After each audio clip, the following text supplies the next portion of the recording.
Easy money! Sagot namin yan dahil easy lang din ang mga tanong na ibibigay namin sa inyo mga kapuso. Kaya dapat always watching ng Dapat Alam Mo para alam nyo kung saan kami next na makikita. Kuya Kim, where na you? Dahil wagi ang may alam, nandito naman tayo sa dry food section dito sa Pasig Public Market at mamimili tayo ng 500 tara.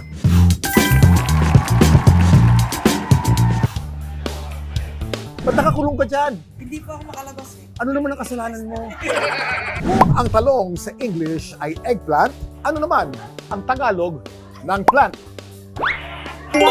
Halaman is correct! Thank you, sir! 500, 500, 500. Ano ang Tagalog ng page? Pahina is correct.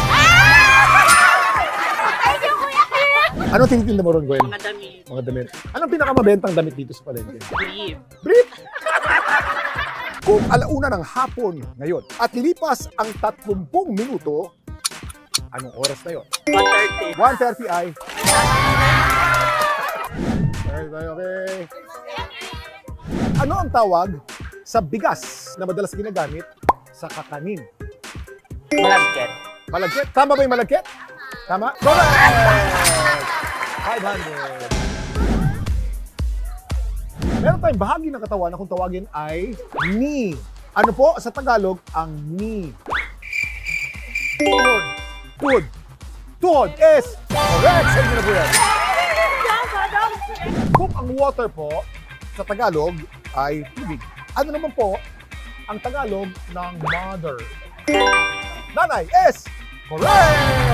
Sa inyo po yan. 500. 500. Ang buhok po natin ay itim. Ano po sa English ang itim? Huwag niyo turuan. Dahil tinuruan kayo. Sa inyo na rin po yan. Kung merong 5 mansanas si Susan at meron akong 3 dalandan, ilang prutas meron kaming 2? 8 is correct! Sa inyo na po yan. Kung 500.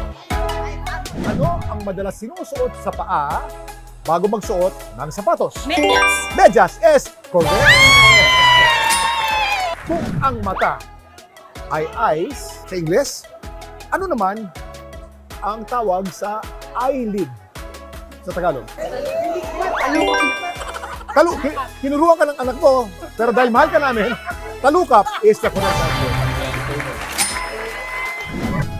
Talagang hindi magpapatalo sa tagisan ng talino ng mga taga-Pasig Public Market para patunayan na wagi ang may alam. Abangan nyo kami sa susunod naming pupuntahan. Yan ang dapat alam.